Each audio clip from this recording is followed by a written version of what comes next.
And we are live, I guess. I hope you're doing fantastic today. It's 7 p.m. in Oyen, where internet's not even working. I have to use Starlink for this stream. Isn't that cool? And all all of a sudden, I'm gonna get called a crazy capitalist because I use Starlink because Telus or Rogers do a very bad job. Blame on them. So, you're ready to rock? All right. You're I'm ready to Emily rock? Faye, and I wrote this song about my love for Alberta.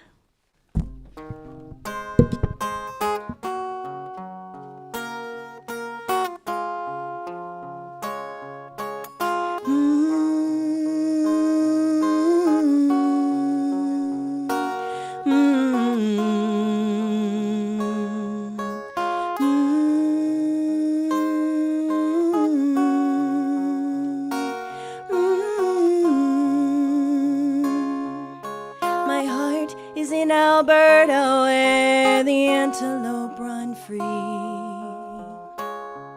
My heart is in Alberta where the birds sing with me.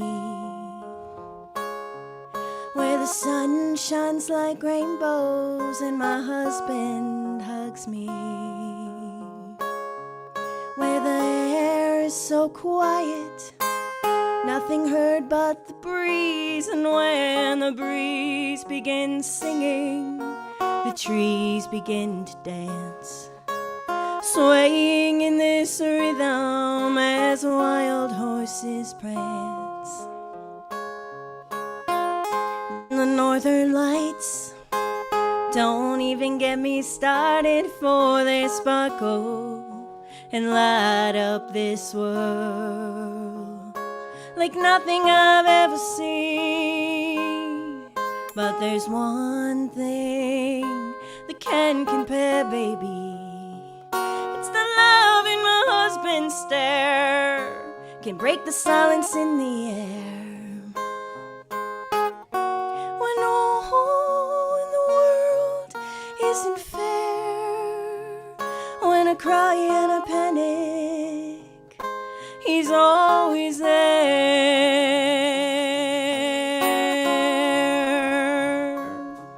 My heart is in Alberta where the rivers run fresh,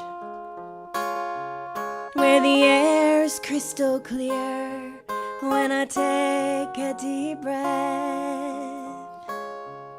where at night the air gets frigid, better cuddle tight, and have lots of furry friends as well to stay warm through the night. Oh, this land urges my soul to take a stand, to run like a Mustang bucking in the air, protecting my love with gentle care. Primal yells, just like the natives do, honoring nature, creating anew, growling like the bears deep in my gut, breathing the wild. My heart is in Alberta where the tumbleweeds they roll, like my feet as I wander, always flowing, always rolling. But when I roam too fast and my breath begins to catch, sharp like a cactus or like a blackberry patch, I remember my man as our hearts attach. I look out the door and I can breathe once more.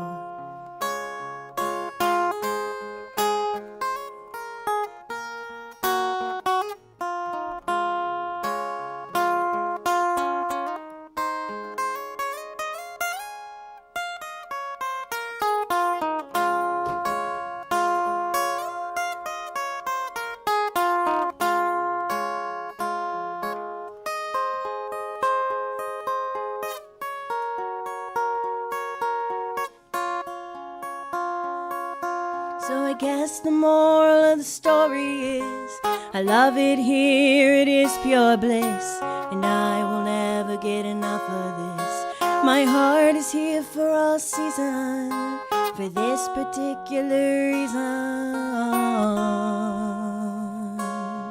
From the winter below zero to the spring wake-up time, to the heat of the sun when summer has begun.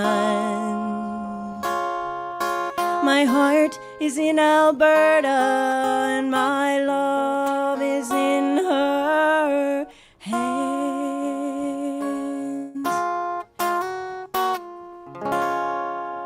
Thank you so much.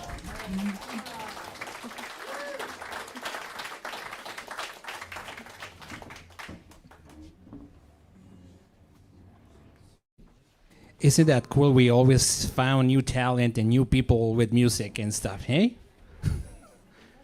It's like Ben Crane when he's playing music, and I was told that, hey Max, you need to help Ben Crane connect to your soundboard. How does it work?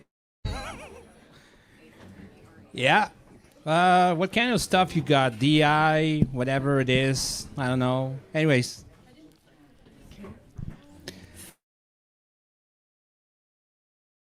Emily, if, I don't know, there's a few chairs here, if anybody wants them. And if you can come in from the hallway.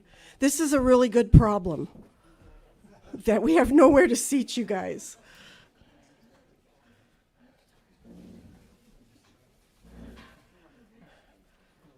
Okay. Well, welcome to Oyen. I'm going to tell you I will never forget being here. I'm going to be taking you home with me because my legs are so bitten with mosquitoes right now that I will remember you for the next few days.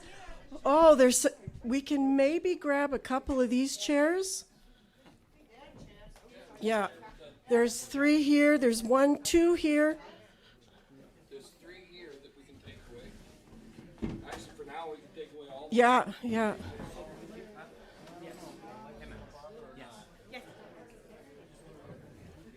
Okay, we'll just take another minute to get everybody settled. It's a good problem to have too many people, actually. Oh, I'm good.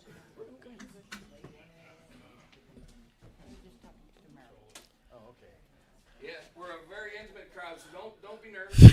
Borrow a neighbor's lap. But there's a couple more here we can bring down that way.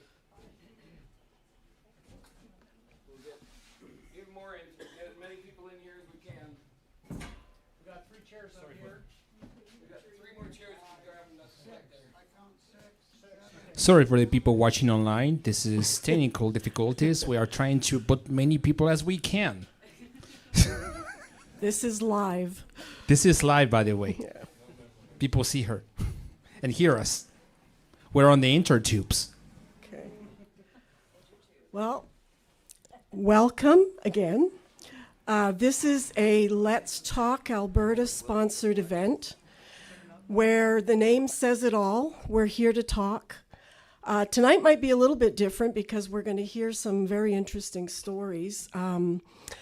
But we want to thank you for taking the time to come out tonight, and we hope that when you leave here, you will have been able to learn some things, take home some facts, and feel that your time was well spent.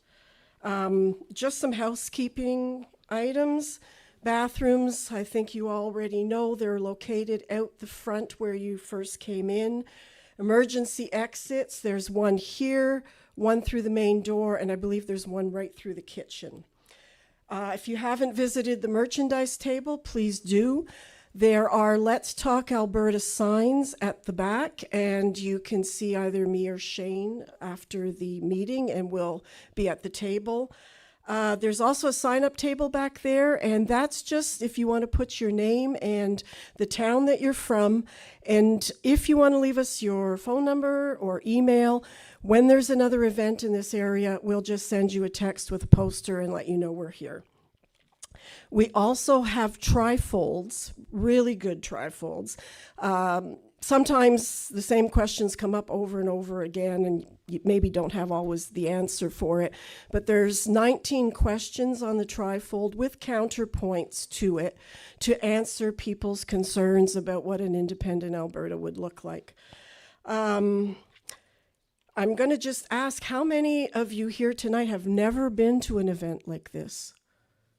Wow, that's great. Welcome, welcome.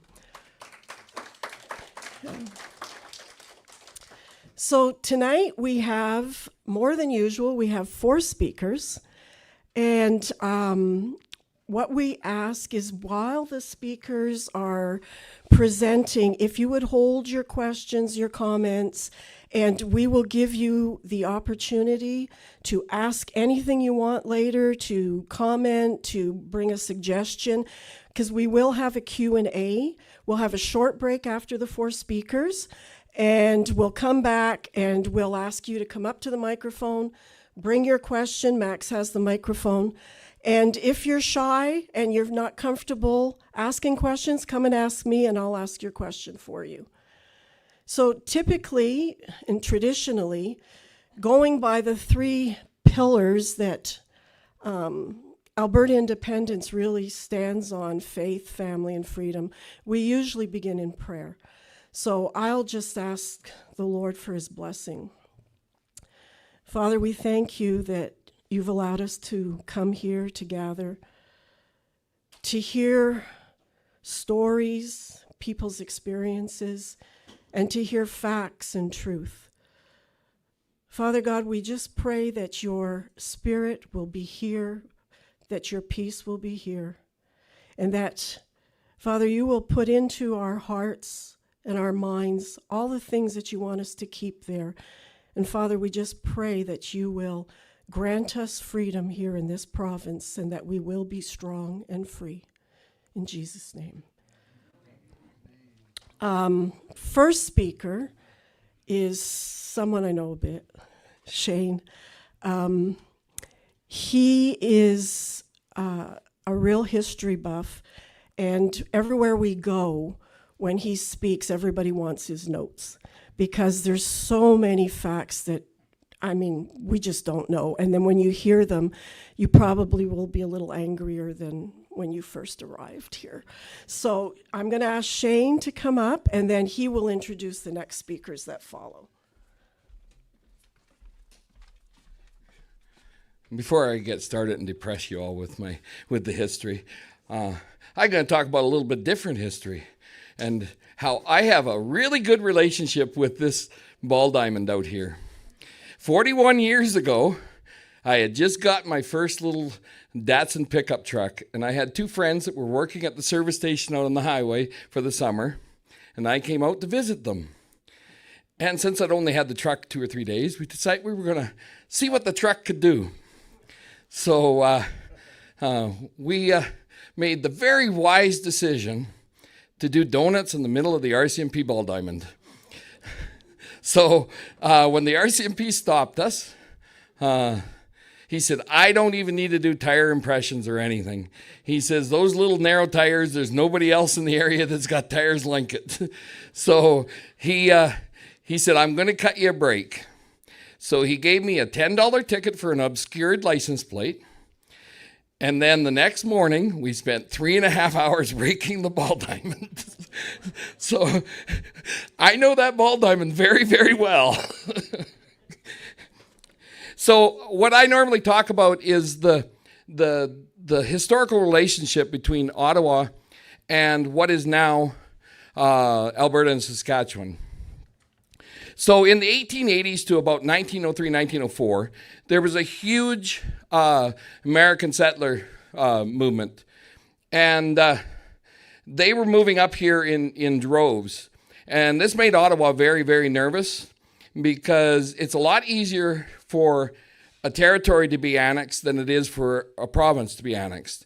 And it was one of the main reasons why they decided that Alberta and Saskatchewan needed to be cut out of the territories.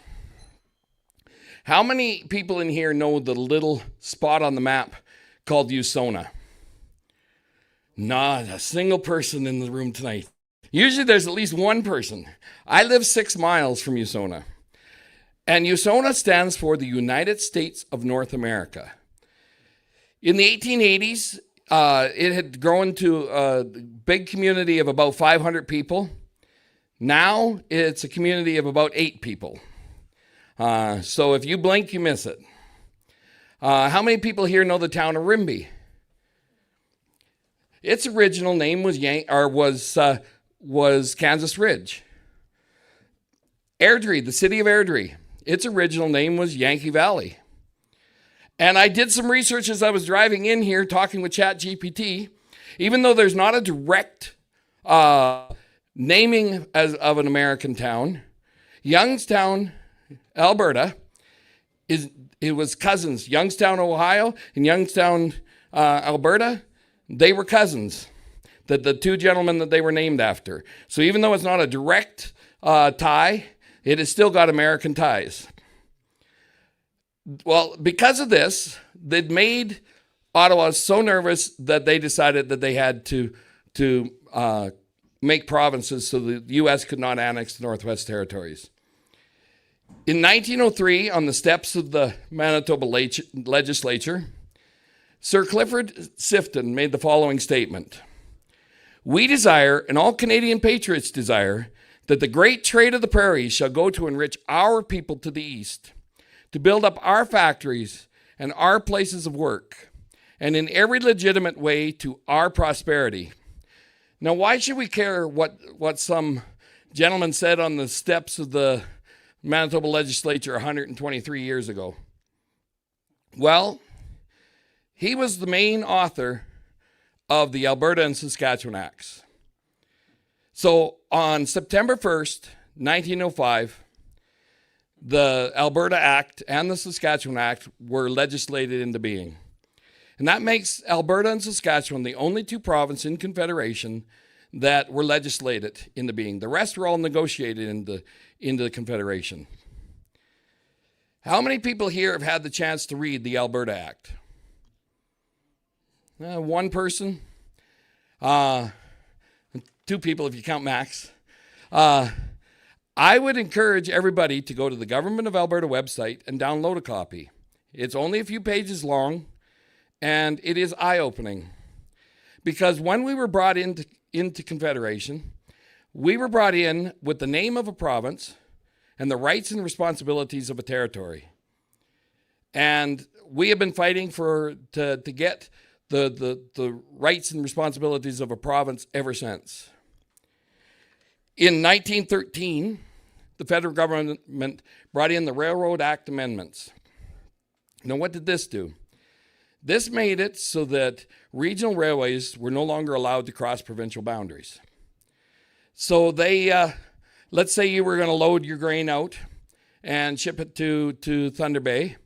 At the Saskatchewan border, it'd have to be offloaded, loaded onto Saskatchewan carrier. When it hit the Manitoba border, it has the same thing. It'd have to transfer. And the same when it hit the Ontario border. Now, this put a financial strain on all the regional railways. And by 1939, most of them had gone out of business. The one that was big down in this area was Alberta Central Railway. And the only sign of it that I have seen still standing is if you go down Taylor Drive in Red Deer, you will see a pillar that stands up that was part of the original trestle that says Alberta Central Railway on it. The other big one went out of business finally in 1972, and that was Alberta Northern Railway. And the only remaining sign of it is a caboose at Rycroft, Alberta. Now, in 1946, all of the assets of these regional railways were bought up by a brand new company that was just starting out. And we now know that company as Canadian National Railway. But the funny thing was, when they brought in the Railroad Act amendments, they made all of the eastern regional railways exempt. So it only applied to western railways. In 1930, the provinces in Ottawa negotiated the Natural Resources Transfer Agreement. And what this did is it transferred all the resources back to the provinces from Ottawa's control. However, during the meeting, Ottawa made it very clear that this did not apply to Alberta and Saskatchewan. They were not, even though they were signers to the agreement, that they would not be allowed to have control of their resources at the time. On December 11th, 1931, the King signed over the Statute of Westminster. And what the Statute of Westminster did is it gave sovereignty over land and resources to the people in care of the provinces, not in care of Ottawa, in care of the provinces. And what this means is that there is not any federal land in a province. If we would be enforcing this, we would never have had things like Jasper happen, because we would have been able to do forestry management proper. We would have been able to get in there as a province for firefighters if it did happen, and we could have controlled the fire. As it was, most of you know, the federal government wouldn't let our firefighters cross the park boundaries. So the parks are provincial land, not federal land. And we need to start enforcing that. In 1935, and you're going to hear a lot more about this next one tonight. 1935, the government decided to make a brand new marketing board. And to start with, it was supposedly voluntary, but it was done under the guise of getting a fair market value for the farmers. But instead, it was actually used as a way to confiscate farmers' grain. And millions of bushels of grain were seized by the federal government and shipped to the east.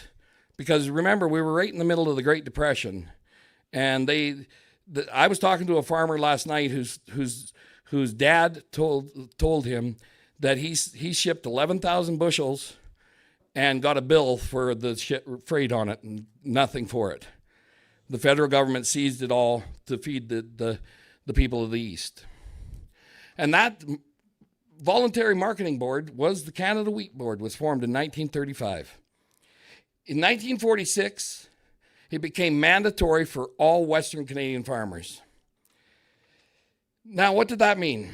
So if you were a farmer in Ontario and you wanted to sell your grain to the United States, how would you do that?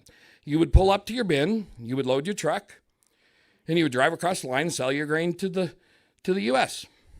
If you lived west of the Manitoba border, though, you would pull up to your grain bin, you would load your grain, pull into the local elevator, offload it, pull around to the far side of the elevator, load it up after paying a fee to the wheat board, and then you could sell your grain to the United States. But thanks to the fact that Western Canadian farmers had had enough, and 13 farmers that decided that it was worth going to jail for, 2 of which we have here tonight. They became known as the Dirty Dozen. They spent between 6 months and a year in jail each. And because of this, the rest of the Western Canadian farmers figured that they had had enough, and in 2012, the wheat board was finally dissolved. In 1947, Alberta had finally discovered our vast oil reserves. We had discovered oil before that, but not to the extent that we knew what we had vast reserves. Soon as we found that out, the federal government brought in federal controlling of pricing and of pipelines. So they controlled what price we could charge. We weren't allowed to go by the world market. They told us what we could charge for oil and what pipelines we could put in the ground. And this stayed in effect for 3.5 years. And in 1950, it was finally repealed. How many people in this room are old enough to remember the great flag debate of 1965? By the time I started school in the early 70s, it had already been memory hold. But what happened was Lester B. Pearson, our then Prime Minister, decided that Canada needed a flag that represented the people from coast to coast. So the red bars on the maple leaf flag represent the ocean, the Atlantic and the Pacific. And the maple leaf is supposed to represent the people of the country. Well, John Diefenbaker stood up in the House of Commons and why are you using the sugar maple when it's only found in eastern Canada? Why aren't you using the Manitoba maple, which is found from coast to coast? Well, Pearson did not like this, so he turned around and he forced closure on the bill. And when it went to vote, not a single Western Canadian MP voted for the current flag. It was so much hostility in the West over this that in 1967, during Canada's centennial, many towns and cities refused to fly the maple leaf flag. Instead, they chose to fly the other official flag of Canada, the red ensign. And most people don't even realize that the red ensign is still an official flag of Canada. But by the 1970s, nobody remembered it. I only found out because I started doing research, and I even went through some of the archives and could hear some of the speeches that came from the House at that time. And it was very heated. It was the first time that Western Canada just about went to war with the East, was over the flag. In 1973, the federal government brought in the oil exportation policies, and Alberta's oil profits were capped. Now, we were all told that we had an oil shortage in the 1970s, but it was a policy shortage. If you were an oil company and you were given a quota of 100,000 barrels and anything you produced over that, you had to pay all the profits to Ottawa, would you produce anything over what your quota was? It wouldn't make any sense. But that's what they were expected to do, and the federal government wanted all those profits. Well, our then Premier, Peter Lougheed, fought tooth and nail with Ottawa over that, and after 18 months, they finally repealed it. So in 1974, it was repealed, but they weren't done with us yet, because just 6 years later, they brought in the National Energy Program. Now, the National Energy Program had everything that first 1973-74 bill had, but they added to it. They brought in that priority marketing had to go to the East, and they set the price that we sold to the East at. So they really crippled our oil industry by doing that. This stayed in effect until 1988. And in 1988, during the middle of an election, Brian Mulroney said that he was going to repeal the National Energy Program. He made it like he was doing the Western Canada a favor. But in reality, oil prices had dropped so low that it was costing them more money to administer the program than they were getting back out of it. So it was becoming a sinkhole for Ottawa. And if oil prices would have stayed up, we would still have the National Energy Program in place. During the 1980s, we had a few changes that came about. In 82, we had the repatriation of the Canadian Constitution, which is too long for me to go into details on it this time, but it was not the good thing that everybody thought it was. Then we had the first Quebec referendum. And then in 95, we had the second Quebec referendum. And when they lost by 50,000 votes. It's funny, though, that 80,000 spoiled ballots were not counted. So that's kind of interesting. But nevertheless, the federal government decided that they were going to take and go to the Supreme Court and get clarification whether a province could even cede from Canada. Well, in 1998, the Supreme Court came back to the government and said, yes, a province can cede, but they have to follow these steps, and they laid out a bunch of steps. So the federal government took them back to the House, and they put what the Supreme Court said into legislation, and that is where we have got what is known as the Clarity Act from. And Under that, there are clear steps that can be followed to become independent from the rest of Canada.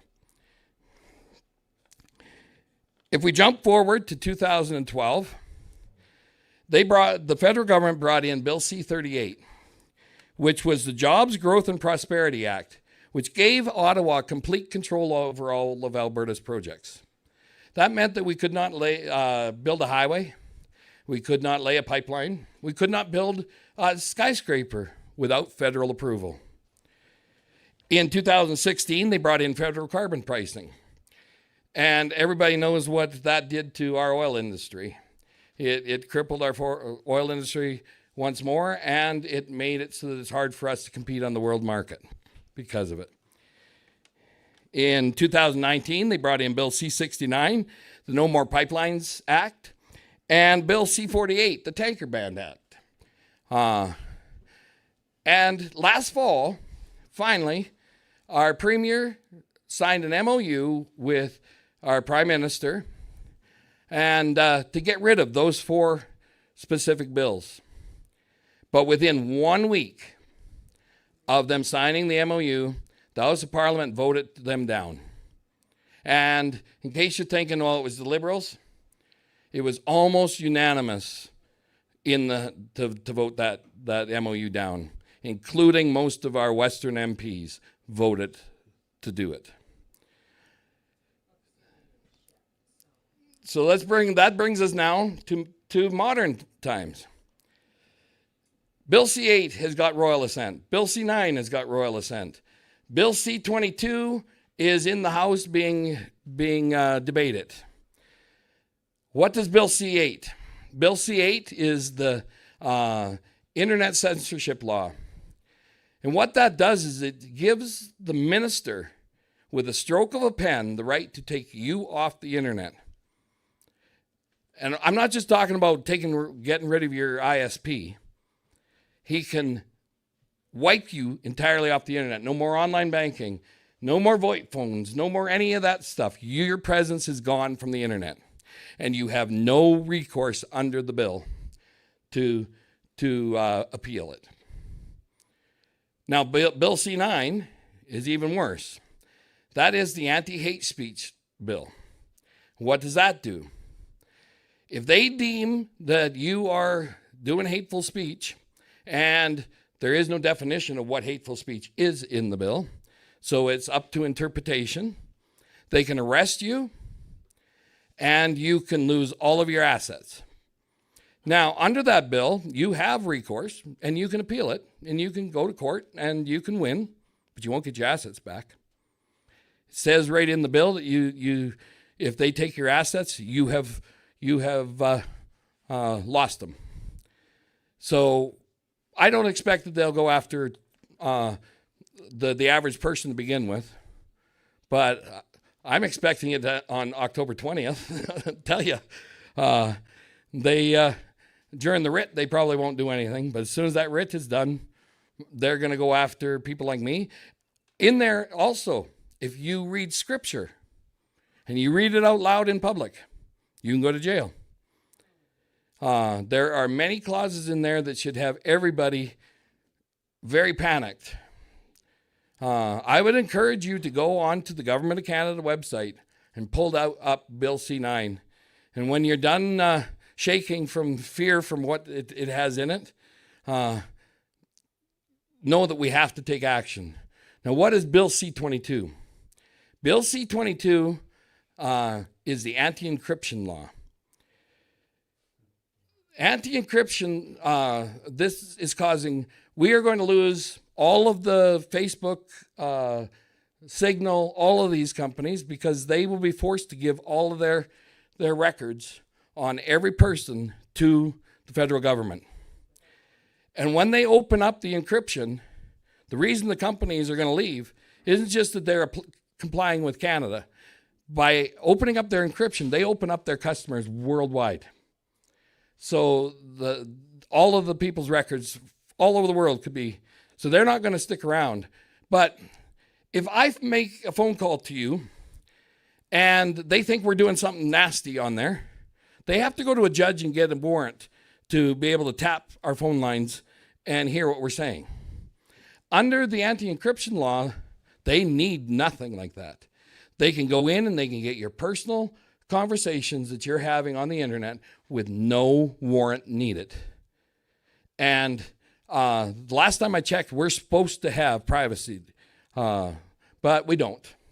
And they are made that very clear with this latest bill. Now that I have got you all in a good mood, Ooh. our next speakers, and just so you know, I'm not going to join in the question and answer because tonight I want it to be all about what happened during the wheat board time that I talked about. So I have two gentlemen that were involved. They're part of the Dirty Dozen, and they are going to come up and tell about their experience with the wheat board. And I would like to invite Mr. Rick Strankman and Mr. Jim Ness to come up and tell their story.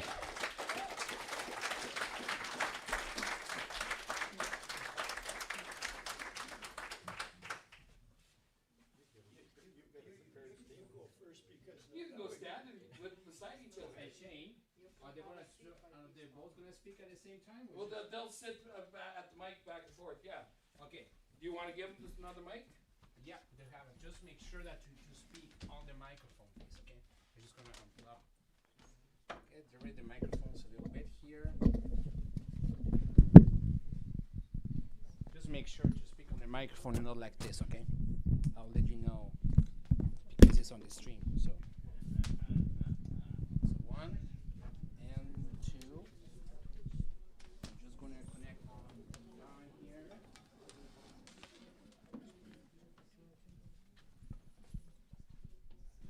I haven't told this to Rick, but he's responsible. He made the phone call that we're doing a convoy.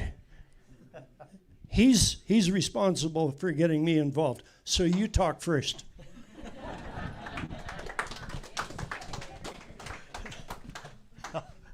Well, that's one way of getting me up.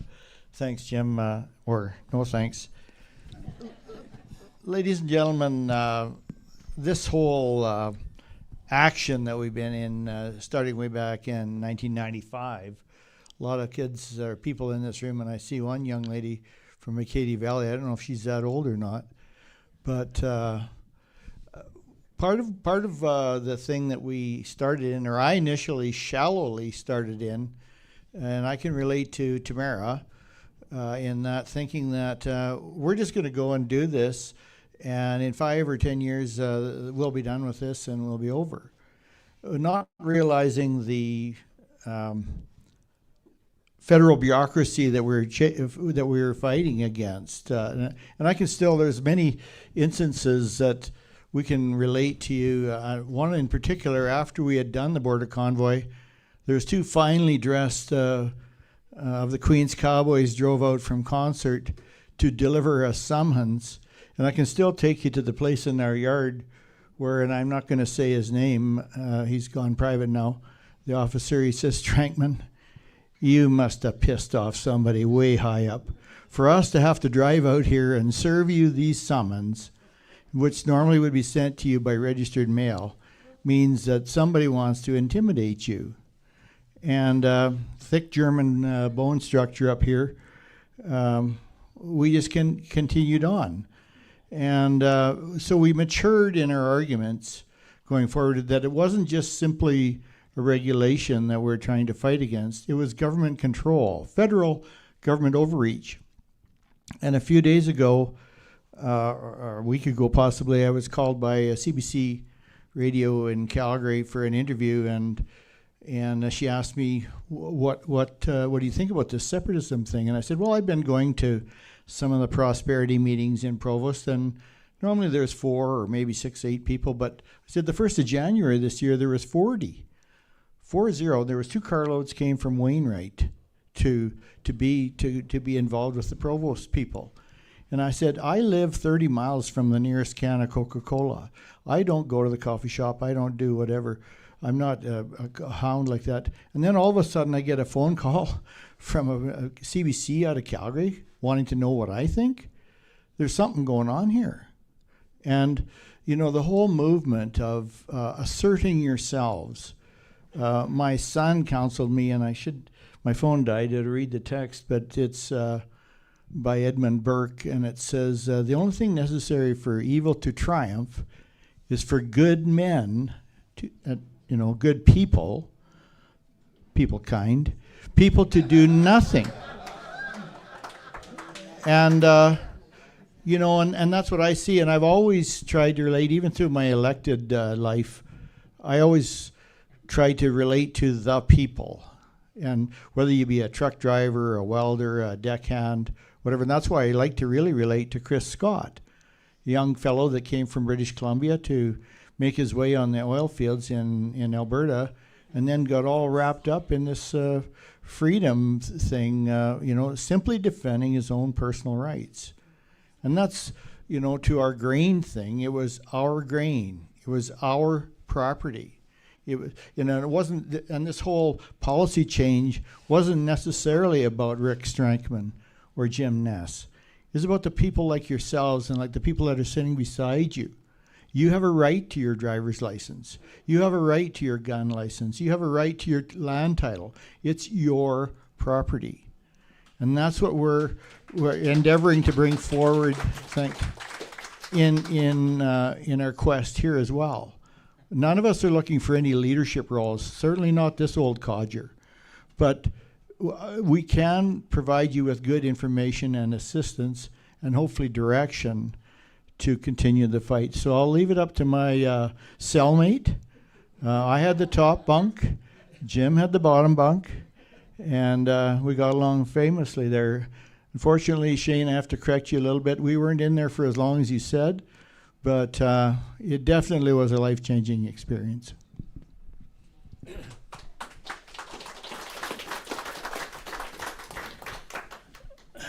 Back in the 60s, somewhere in the mid-60s, I took one of the first loads of wheat into the New Brigden elevator, and there was a lineup. There was 10, I don't remember exactly how many, but it was probably 10 or 12 3-ton trucks.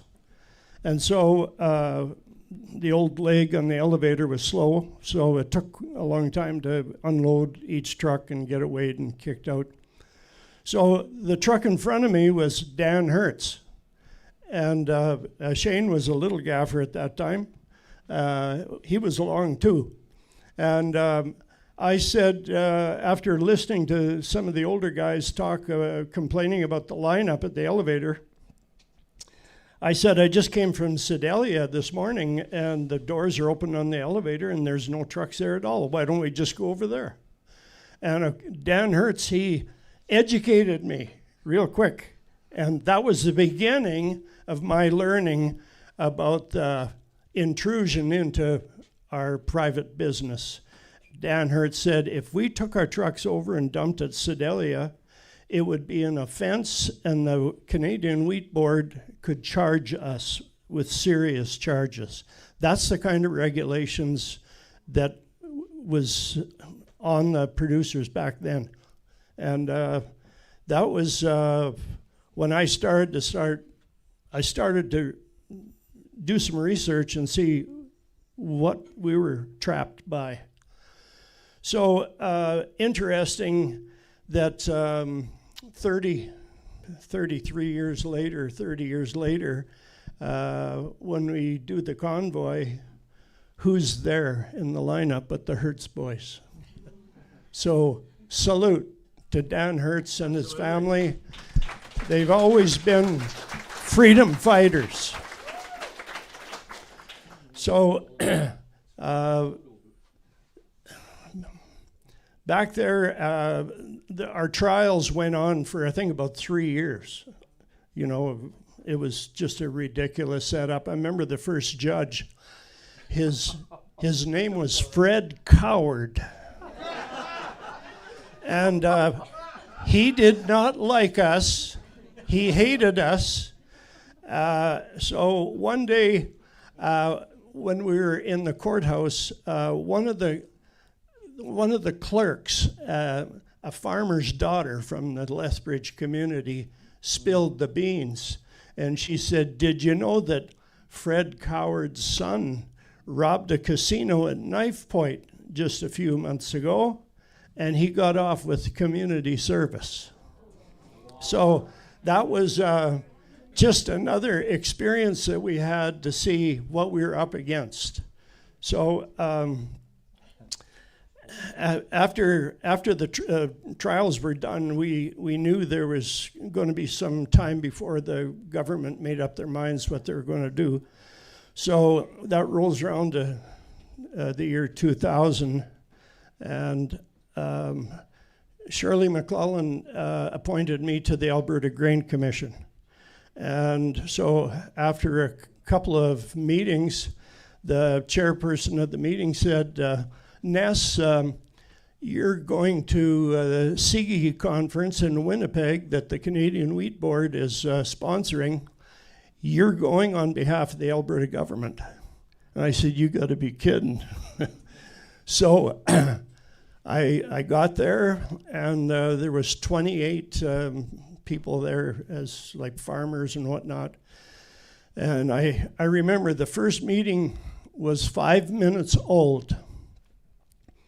And the spokesperson that was introducing us students to what was planned in the week, he started talking about the wonders of the Canadian Wheat Board, that it was a co-op. And I interrupted him right away. I said, "Why don't you have the guts to call it what it is? It's a collective. It's not a co-op, it's a collective." So that got me marked, and I tried to do as good a job as I could during the week. And towards the end of the week, some of the other students said, we hear talk, Ness, they want to send you home. They want to get you out of here. But they didn't. So, of course, in our activity with Kevin Avram, who was the brains behind the success that we had, he had published a book called Ending Secrecy at the Canadian Wheat Board. And he was running Frontier Center for Agriculture out of Regina. And he set up a tour for us in Ontario. There was 4 or 5 producers that went down there, and Kevin teamed me up with an older farmer from East End, Saskatchewan, and we went to, the 4 or 5 of us went to all the Southern Ontario editorial boards with this book, Ending Secrecy at the Canadian Wheat Board, and it was an outstanding success.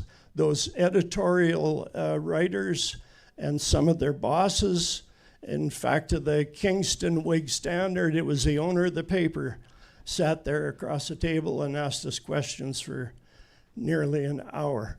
So that exercise was a strategic move in that we found new ways to poke our masters, or the government that thought they were our masters.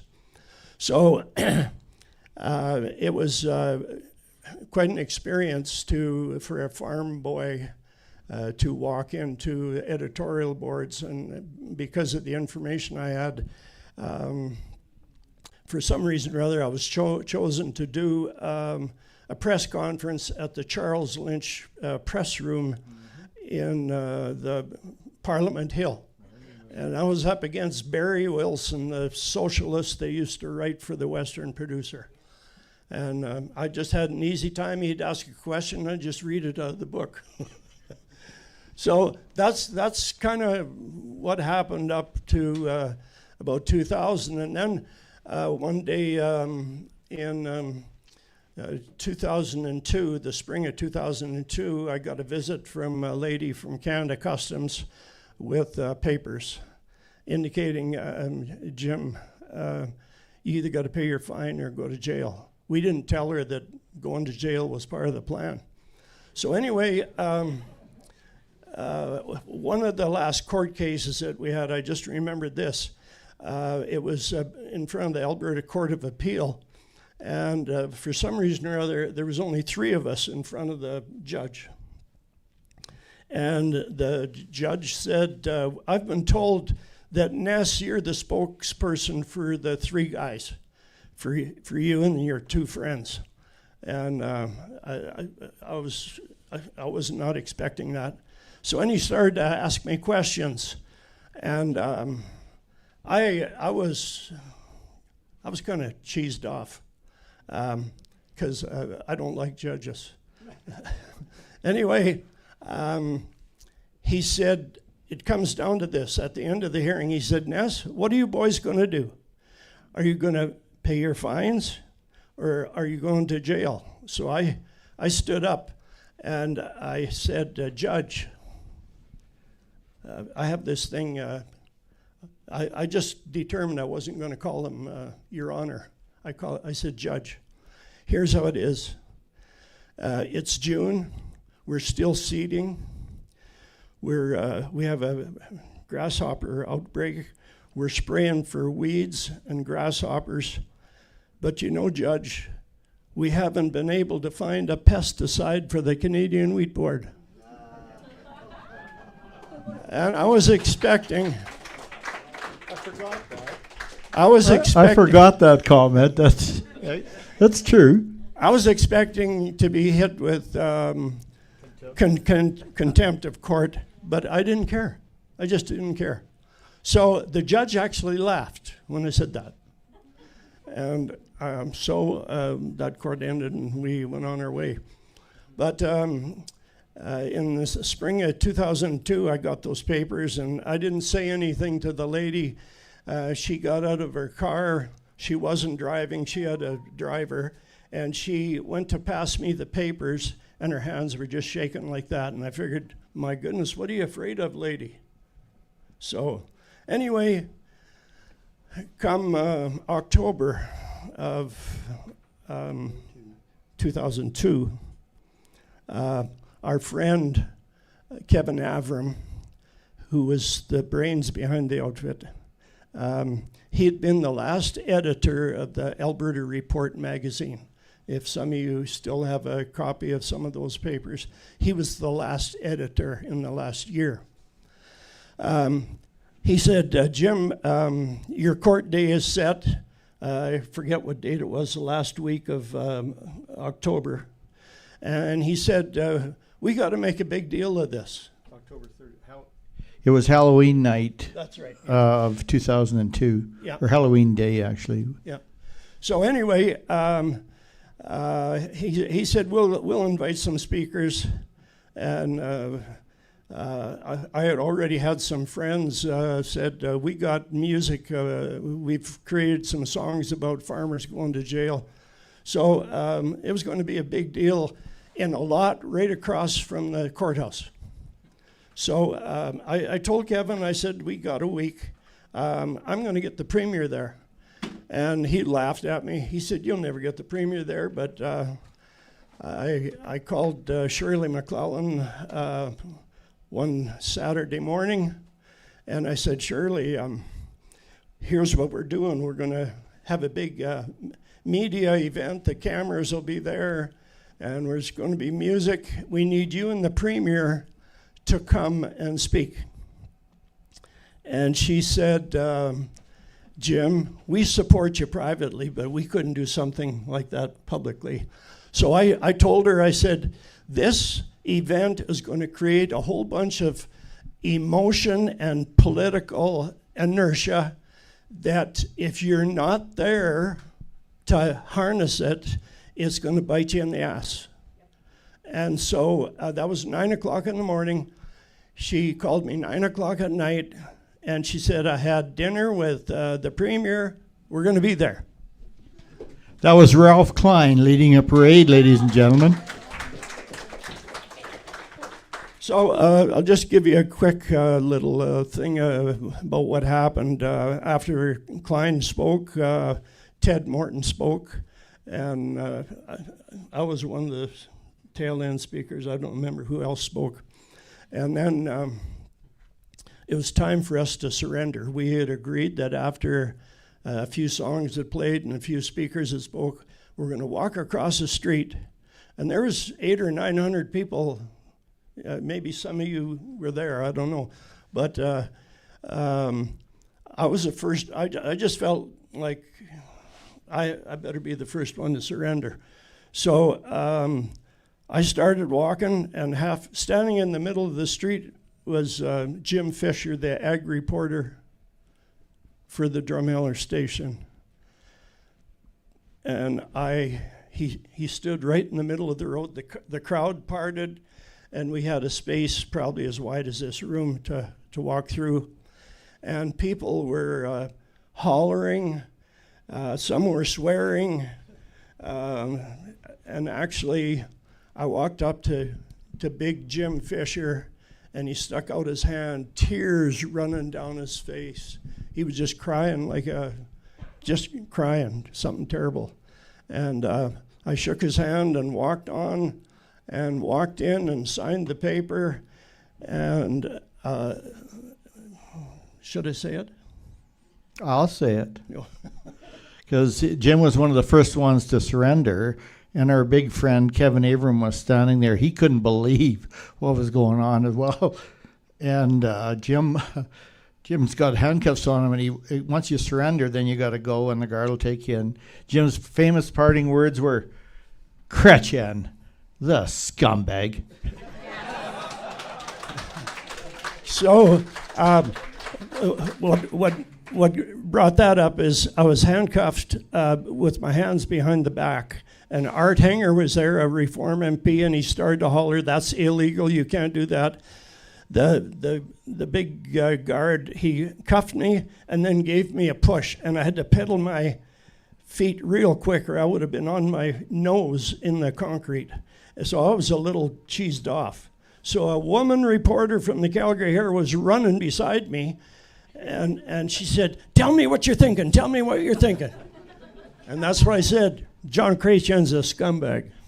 So I had to phone some friends in Ottawa the next day to apologize. And they said, "No, don't apologize. You just said what everybody in Western Canada believes anyhow."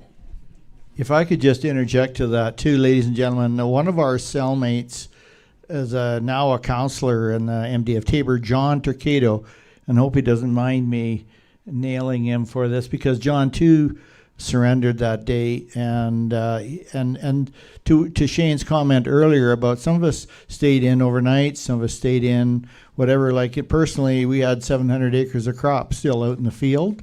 So I kind of wanted to get home. So it turned into let's make a deal. It's part of the judicial system, whatever you want to call that.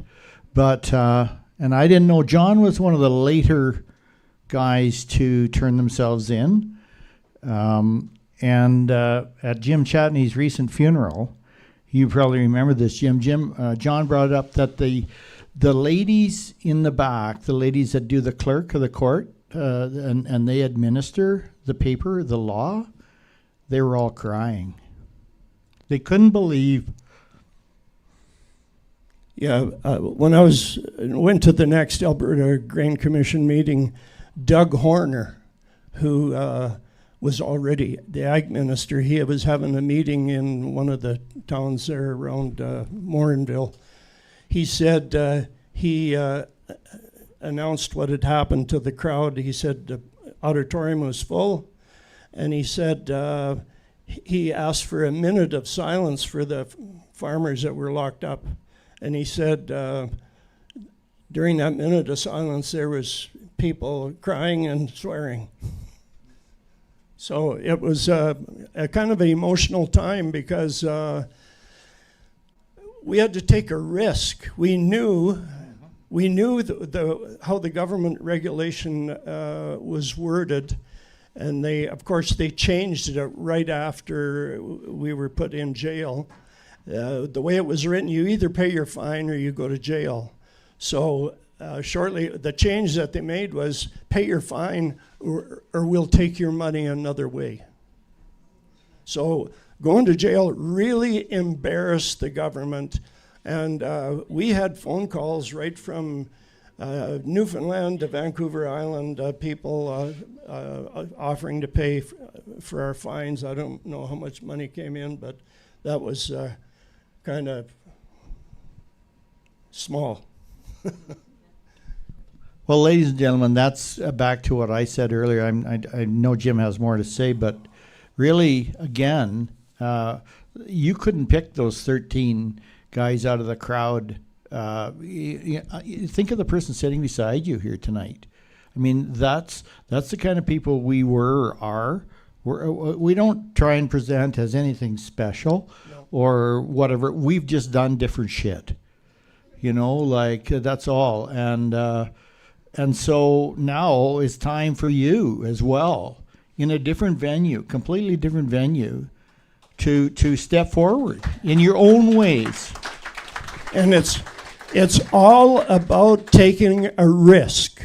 Like we were scared that Revenue Canada would come over and take our farm. That's some of the fear that we had. So you want to fight for freedom? It's here now. And we're going to have to take some risks that you people have never done before.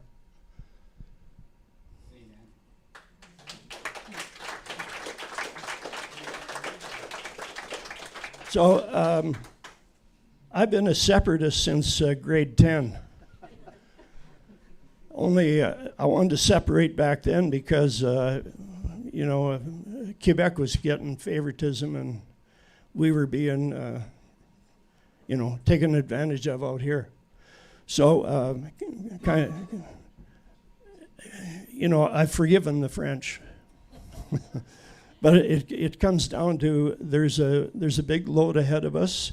There's people that don't understand the consequences of not going independent. Yes. They don't realize that Carney's friends in the London banking district and in Davos, they can hardly wait to get locking us down and imposing digital ID. So when digital ID comes, it's going to come and it'll come soon. And if we lose the referendum, if we get waxed, I'm expecting Carney's friends to be aggressive in getting their program. And I did some reading about digital ID, and what they're saying is if you register for digital ID, there's other things you have to do to keep it current. And to keep your digital ID current is you have to take a jab every 3 months. You have to have a cell phone, and the what do you call it? The QR code will be carried on your phone. So when you go to a business, you have to flash the code to see that your digital ID is right up. So please don't do that. Don't take it. So. Like we could talk for hours if you wanted to, but I'm more interested in hearing Tamara. But it comes down to this: we learned some things, like the three. Let's just talk for a couple of minutes on the 3 levers of power. Absolutely, okay. Absolutely, ladies and gentlemen. An American author, John Kenneth Galbraith, is a prominent lefty. Actually, wrote a book called "Levers of Power." And there's 3 ways that you can gain power, but there's also 3 ways that you can express power. Do you remember them, Jim? Yeah. The 3 levers of power is the ability to reward, the ability to penalize, and the third one is propaganda. So this is what we were up against in the fight. And our advisor, Kevin Avram, said, if you can just fix one or put up with one, you can actually win the day. And that was the driving force for going to jail. along those lines, ladies and gentlemen, Jim had mentioned earlier that Kevin was, and actually I guess it's called the Prairie Center, not the he was also involved in the Frontier Center, but the Prairie Center, a think tank organization out of Regina. But and Kevin would write weekly columns there. But the idea of his booklet called Ending the Secrecy at the Canadian Wheat Board was very powerful. The Canadian Wheat Board was not subject to the Freedom of Information Act. Neither was CSIS, neither are cabinet documents, and I think there's one other entity that I'm not aware of or can't remember just now. But one thing that did come out of those inquiries that Kevin made of the Canadian Wheat Board was that in the basement of the building on 500 Main or whatever it is in Winnipeg was that all these farmers who thought that they were getting every last dollar that they for their wheat, they were paying for a daycare center down there and several daycare supervisors for the people upstairs, where no other private business or anything government business even did that. So these farmers had to pay for a daycare center. Even those who were full endorsers of the Wheat Board's ideology and their marketing strategy just lost their stuff over that. They couldn't believe that their money was being used in that fashion that they never knew about. It wasn't necessarily the amount of money, it was the principle of the way it was being abused. So back in the 90s, there was 600 people involved in selling Western Canada wheat. And in Minneapolis, St. Paul, Cargill had 13 people selling about the same volume of wheat. So that's why our price is always lower than the American price, because we had all these bureaucrats to look after. Well, and part of the whole entity was that we had no control of what they would actually sell it for. They felt that we were too ignorant to even know what the market should be or how we could garner it. In fairness, in some defense to them, we didn't have the devices that we do now, where you can get a market price in your pocket. But there are other, entities and even people now market their grain through a grain broker, and the broker actually sources out the home for their grain for their product. So there are other ways to achieve arbitrage. It's called a fair market for your price. And one of the things that I used to like to quote, and I see a couple folks here from near Veteran, and I was going to the Veteran auction mark. Unfortunately, now deceased Terry Schutzel, and we'd say, we'd always try and sell our cattle for the least amount. They go into the auction mart and guys bid for your cattle, and they actually bid the price up. They don't bid it down.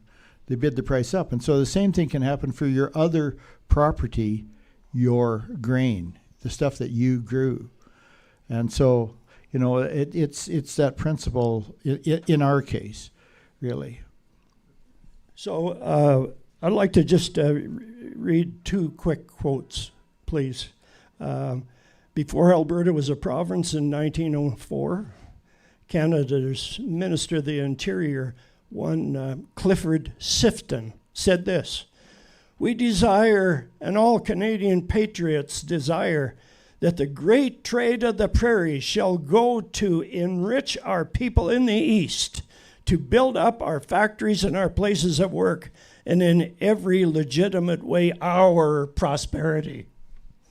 So that's one of the Liberal government ministers that was responsible for pushing Alberta and Saskatchewan into provincehood, because nobody had a vote on it. It was imposed on us. The other, in closing, I just want to read this. Anybody here remember the name William Eberhart? Okay, in 1935, William Eberhart, he traveled all of Alberta, even came to places like Youngstown, Cereal, Oyen, Concert. Heart of the Depression. Yeah, right in the 1935, in the middle of the Depression, and he was running to be the next premier of Alberta. This is what he said trying to motivate people to action.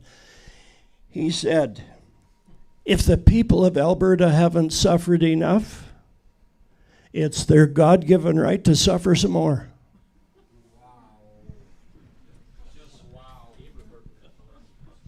Thank you, I'm done. We'll take your questions or comments, whatever. We're going to do Oh, after yes. the Q&A. Tamara, it's your stage.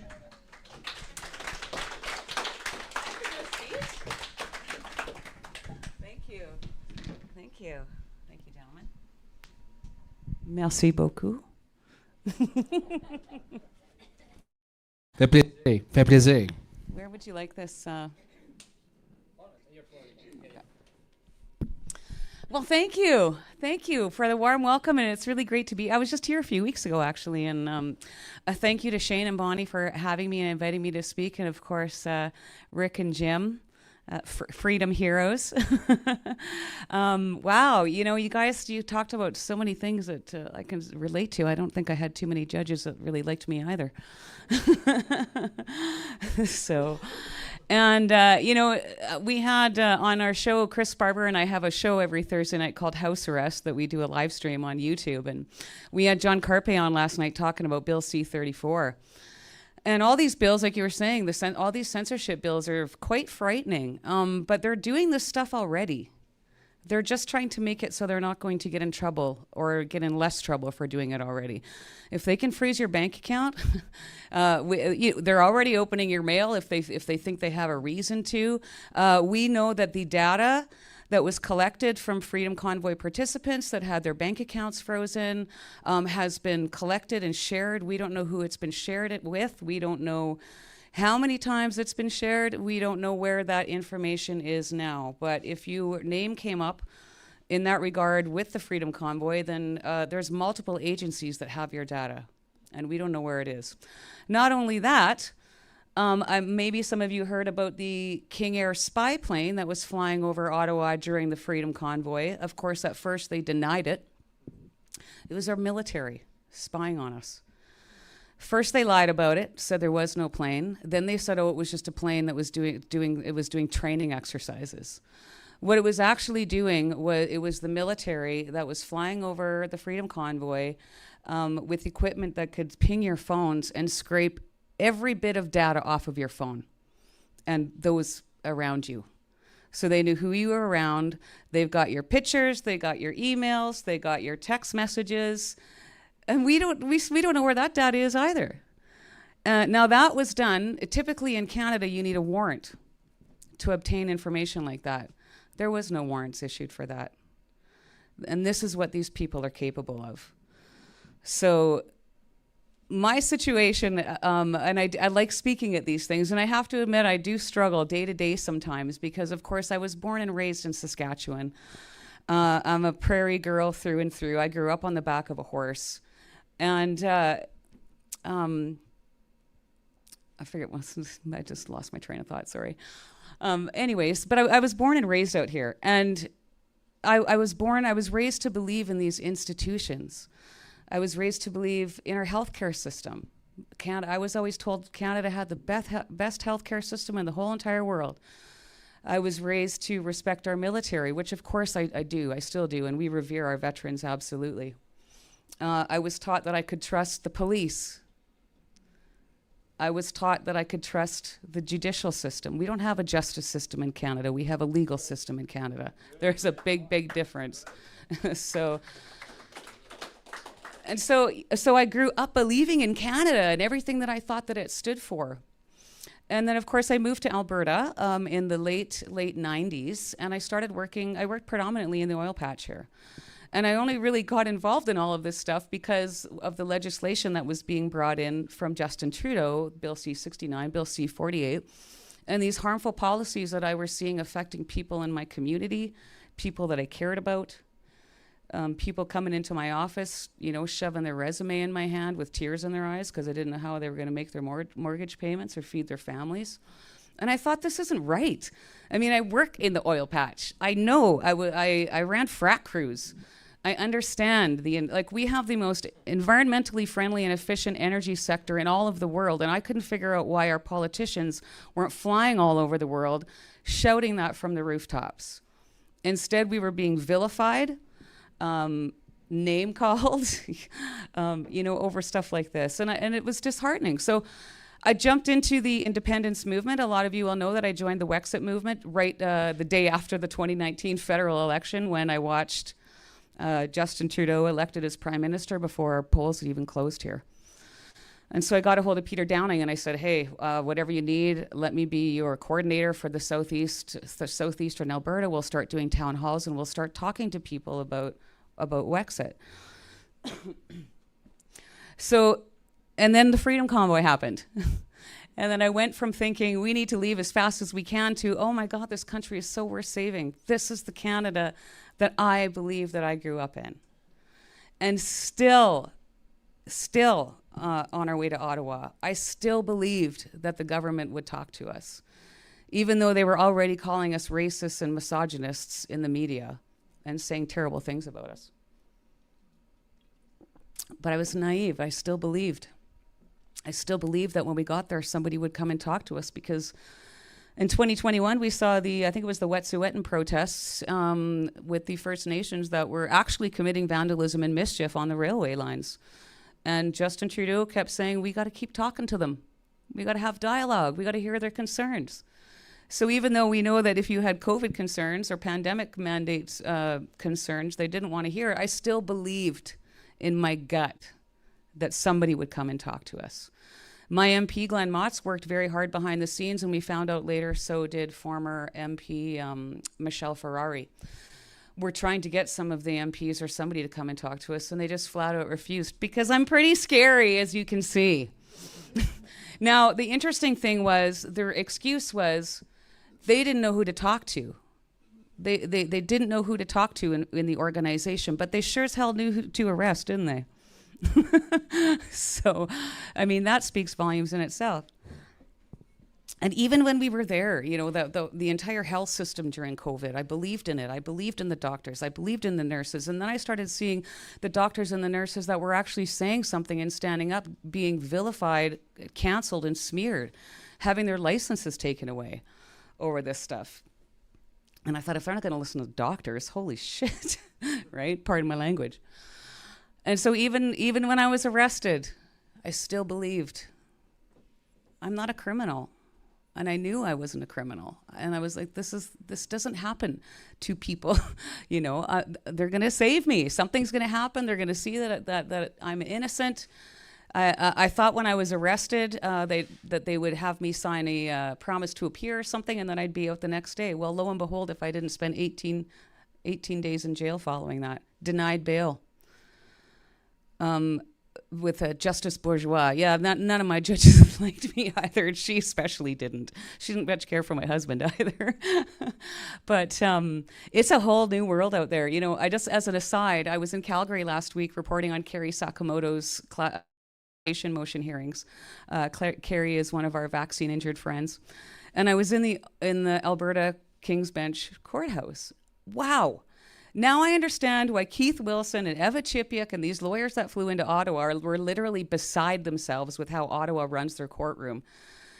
We would never start on time. Our breaks would always take too long. There'd be 2-hour lunches. We'd leave early. If we got 4 hours of court time in a day, in our 2-year trial for mischief, by the way, we would have been lucky. And I walked into this courtroom out here and I was quite shocked at how efficient they're ran. So I understand now, a little bit more now why these lawyers were just absolutely horrified of what's happening in these Ottawa courts.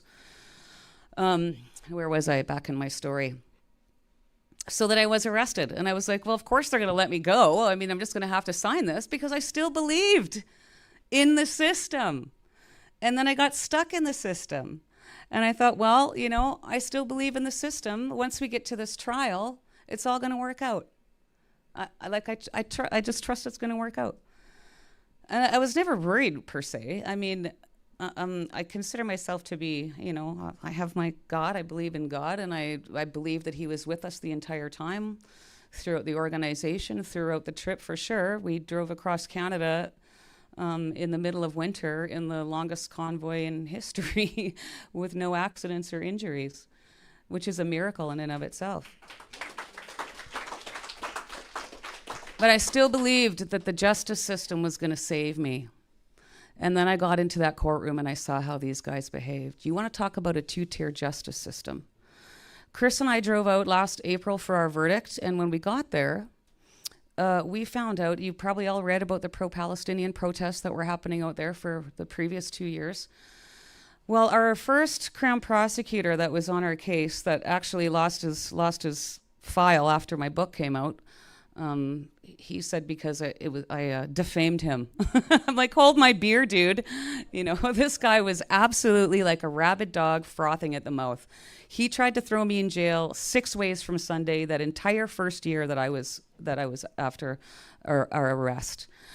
So we get to Ottawa and find out that he had also been in charge of a case where 5 pro-Palestinian protesters had been charged with the same, arrested by the Ottawa police, charged with the same and or similar charges to myself and Chris, and he let them off.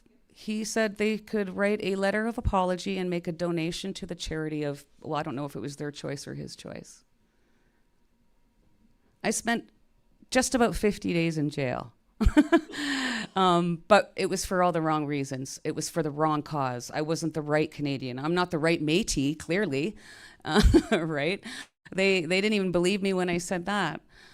So my whole point of the story is that, you know, I believed right up until the bitter end that in Canada, in the Canada that I grew up in, I believe in Canadians. I do not believe in this government.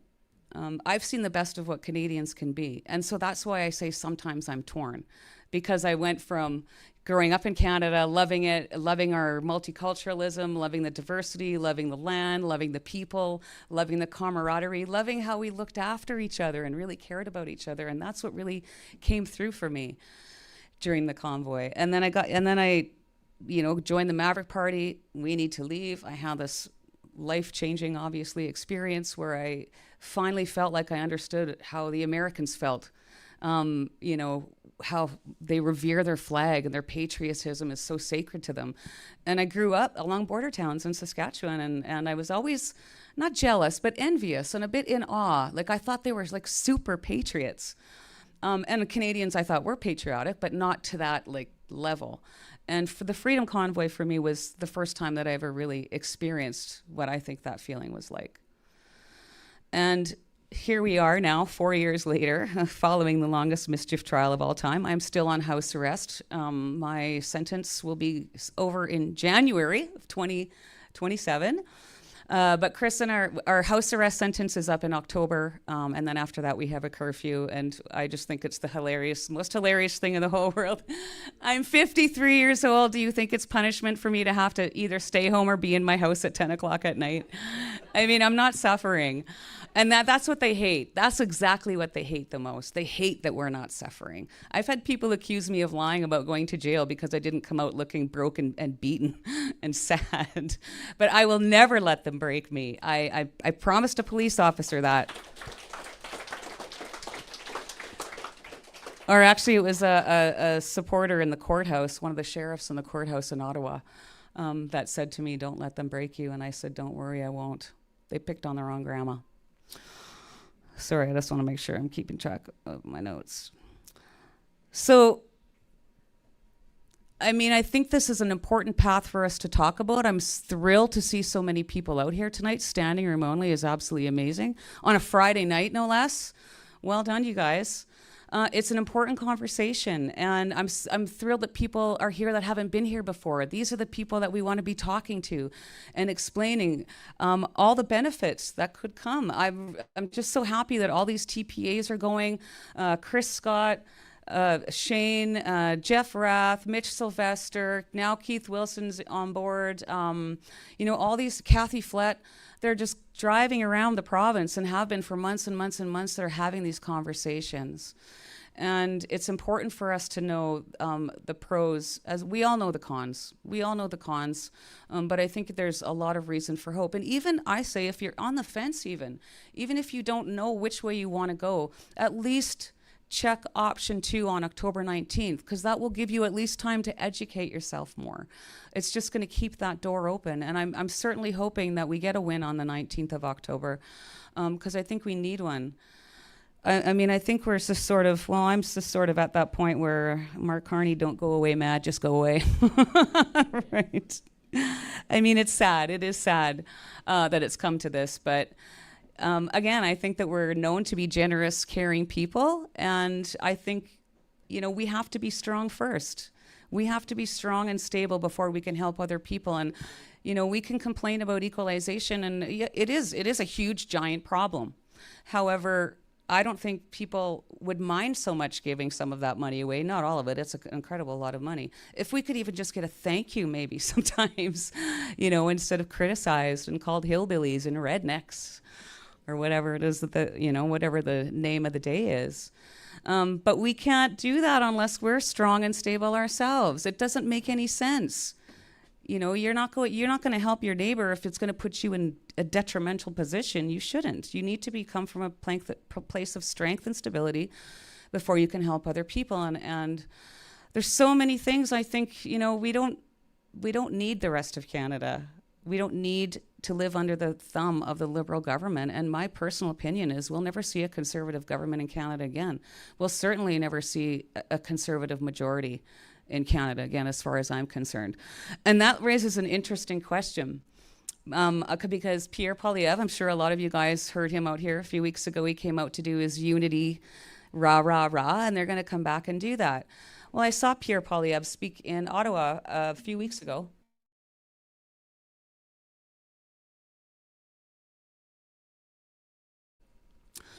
And Jason Kenney, my good buddy, Jason Kenney.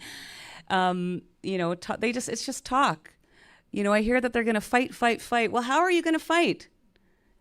We have a Liberal government that just literally stole a majority for the first time in our history ever. What are you going to do about it? Stand up on the stage and tell me that you're going to fight?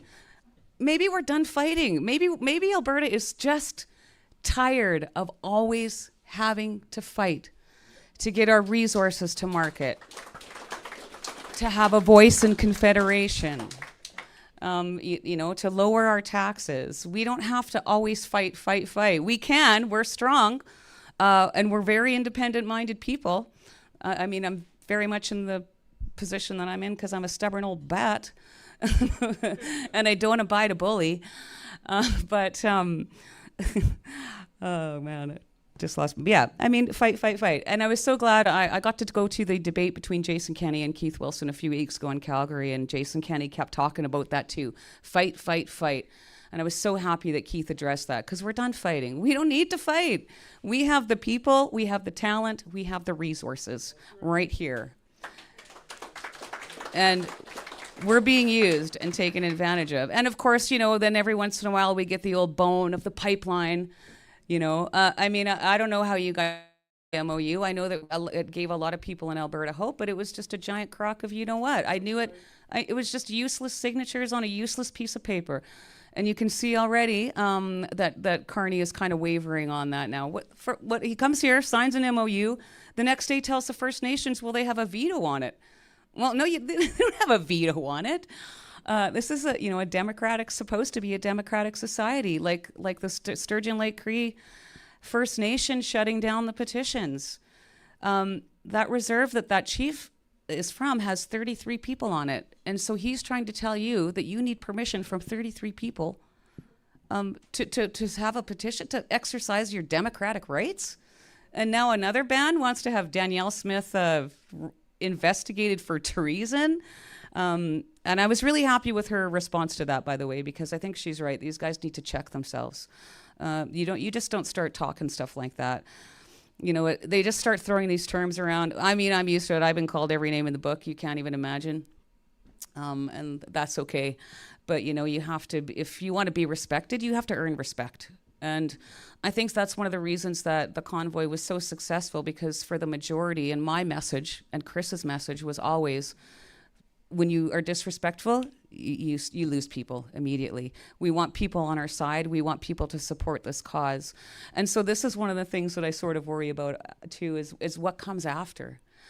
I see so many similarities what's going on with Alberta independence that went on with the convoy, from the division, the name calling, and it concerns me for what it's going to be like after, whether we win or lose. I don't want to see any of these. I think COVID did enough damage to our humanity, and it worries me what's going to come after that. So carry the message, but try to carry it respectfully and pleasantly, and don't let these guys suck you in, because as soon as they suck you in and get you to call them a name or a hypothetical sucker punch, that's really all they need. And we're better than that anyways. I don't see a lot of pro-independence-minded people out there shouting and calling names, but I'm sure seeing a lot of it coming from the other side. So I'm glad that I'm on the adult side of the table on this one. Anyways, I won't take up too much more time. I'm sure everybody wants to have a quick break. But a couple things I want to touch on before I continue is that I don't want to live in a country where we have medical professionals going to our ill, our vaccine injured, our senior citizens, our depressed, our mentally handicapped, and offering them MAID. I want to live in a country that looks after its most vulnerable like we used to do. We take care of our own. We don't dismiss them and then help them kill themselves. I have strong beliefs about that, just because of the way that I was raised. I understand why MAID, the inception. I understand why it was created. I understand what it's for. But they just killed a 26-year-old man from BC who was diabetic and going blind, and he was also depressed. So he did have some issues. But why didn't they give this guy a counselor? I'm sure you read in the National Post or the papers about 2 weeks ago, a guy collapsed in the Tim Hortons drive-thru, and a doctor got him off to MAID. We have basically drive-thru MAID now. Carrie Sakamoto, Kayla Pollack, Dan Hartman, Kevin Street, Steve Johnson, all of these vaccine-injured people have been waiting 5 years to get some help, but they could go get MAID tomorrow. They have been left behind, and that this is not the country that I grew up in. This is not how we treat people. I don't want to live in a country where they can just freeze your bank account anytime they want. That's what's coming, you guys. That's what's coming. If you piss them off, or you say something they don't like, or you talk back, they're just going to freeze your bank account. I don't want to live in a country where our citizens and our veterans are beaten in the streets simply for going to the capital city and asking, please, sir, could we have our freedoms back? Please, sir, could you hear the other side of the conversation? Please, sir, people are killing themselves. I think this needs to stop. Can we have a conversation?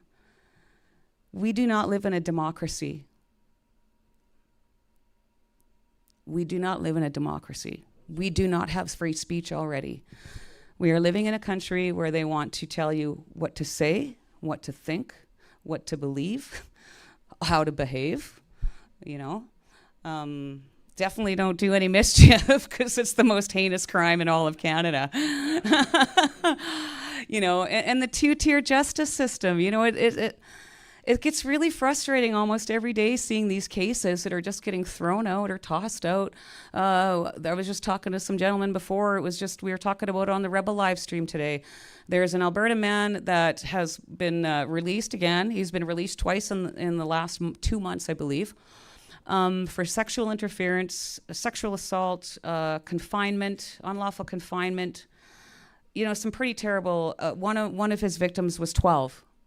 And he keeps getting released. And again, I spent 50 days in jail because I'm really scary. Really, really scary. So scary, in fact, that the Crown Prosecutor is appealing my acquittals for the 2 intimidation charges that I was originally charged with. Intimidation. I love it. I mean, if you can't laugh at this situation, even though it's not funny, I can laugh at it because I'm living it. But I wouldn't wish it on anyone. It was 2 years in a courtroom in a place that we are not the same. I met a lot of fantastic residents of Ottawa, but there's a bubble there, and we are not the same. They do not care about you. Mark Carney certainly doesn't care about you. And I just wish you'd stand up. Like, you're meeting the President of the United States. Could you just pretend that you're proud of the country that you're there to represent, perhaps? And lawfare. I mean, the lawfare. And it's only going to get worse. And we also have a government that has been found by 4 judges who ruled that the invocation of the Emergencies Act was unconstitutional and unlawful. And here we are 4 years later serving our sentences,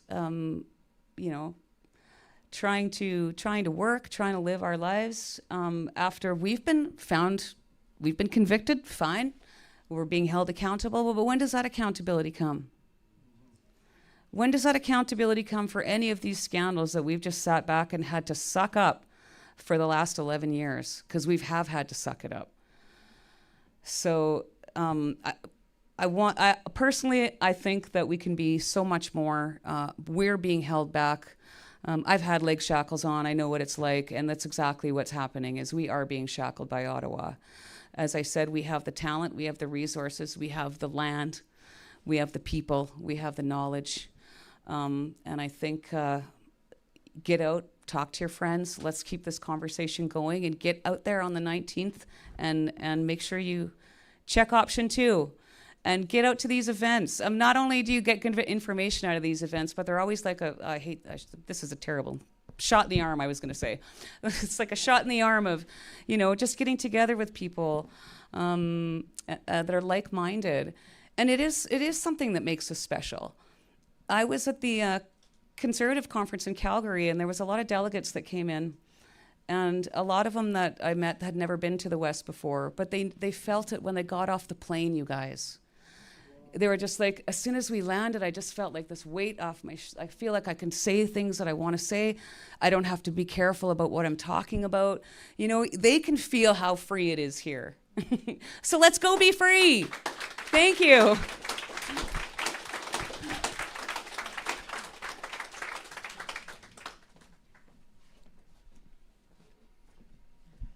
Wow. Thank you, Rick. Thank you, Jim, and thank you, Tamara. I think the lesson is that they paid the ultimate price, but where are they? They're not hiding. They're here, and they're still talking, and they're still fighting, and that should give us all the courage and the incentive we need to fight for what's valuable and true. This is the part I have a hard time with, and I think everybody has a hard time with asking for help. But this is important enough that I have to. We need to keep these events going. We need to keep educating people. And we do it all on donation. Nobody gets paid. I know the media would like you to think that we're all rich because we do this, but we don't get paid. We pay our venues with the donations. And if there's money left over, sometimes we give gas money to the speakers. I know many of you have already given, but Brad is going to pass the bucket, and if you feel that you could donate to us, it just helps us to get to the next town and the next town and the next town. So Brad, go ahead. We're going to take 5-minute break, 10-minute break. We're told there are beverages in the back, so if you want to get something to drink, please do so. And we'll get the speakers up here ready for the Q&A, and then we'll call you back. We'll give you a 1 or 2 minute alert, notice, warning. Okay, thank you.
So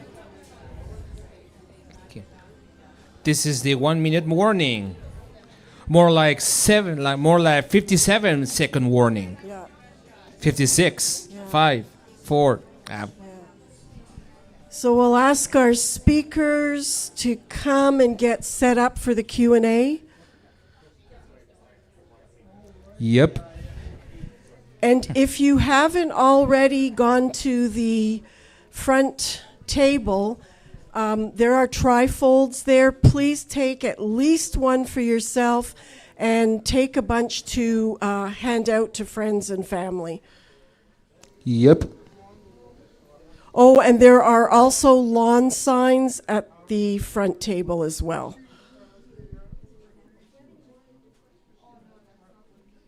Now, this is truly like herding cats. Gee. There's actually a way to herd cats. Yes. There are many ways to do it. It's just that the probability to do that is very low. It's 10 to the minus 25, which is next to impossible. But there is a probability. It's very slim, but there is one. My math joke. All right, Rick, if you... Where's Jim? Jim is over right there. Jim. So if you wouldn't mind coming up, and we'll get the Q&A going so that Tamara can get out of here. Where's Tamara? Okay. Who's going to hold the mic for the questions? Brett. Okay. Okay. Okay. Okay. So for those who are who are gonna ask questions, is that limited to 2 questions per speaker, right? Okay. It's a total of 5 questions, but the first 2 will be from Tamara, so that she can... Okay, good. Okay, good. So the way it's gonna work for the Q&A, guys, is that Brad's gonna have the microphone. If you have questions, please.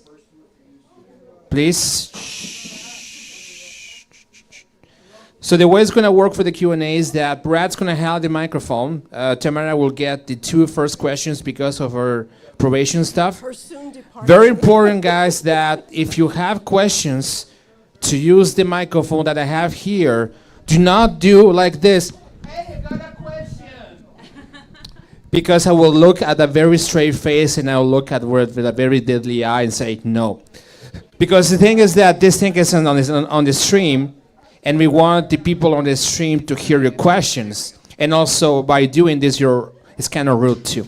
So Brad will have the microphone. If you have questions, just raise your hand. Brad over there with the Punisher T-shirt. Sorry. My goodness, I'm tired. It's a Friday. He will have the microphone, and he will assist you with that. Okay.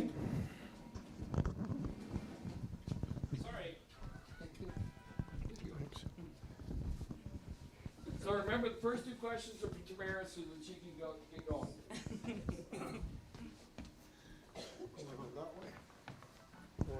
Anybody got a question? There we go.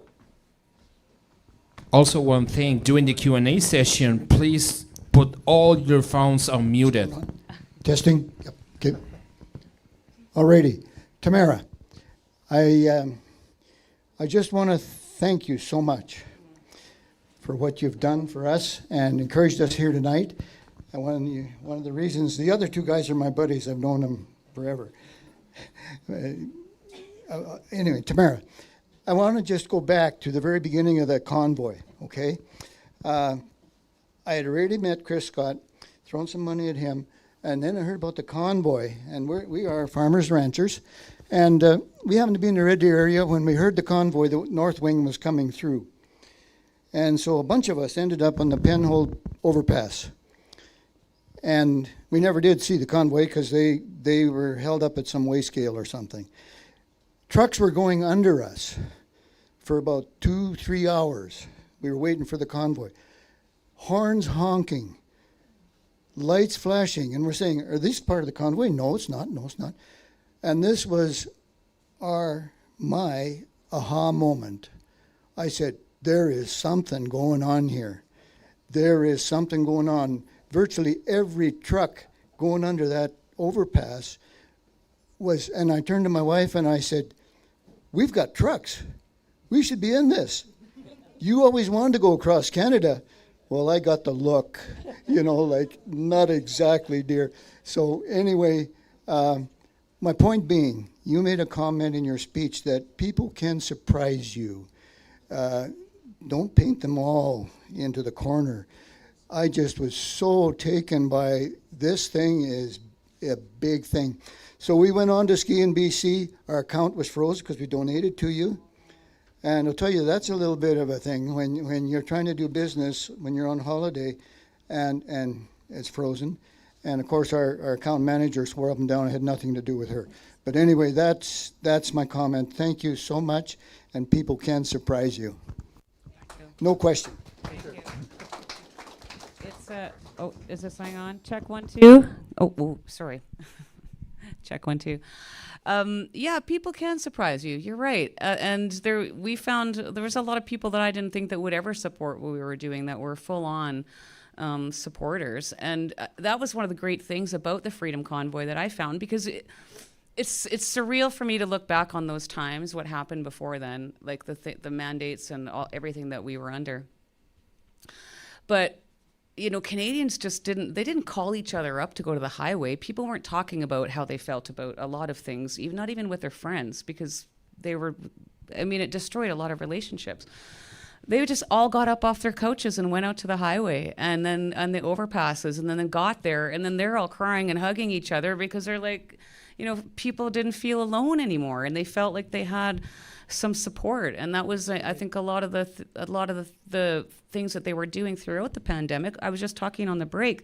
Don't forget that our own military admitted to performing psychological operations on Canadians during the pandemic. When are they going to be held accountable? Psychological operations in peacetime against your own citizens.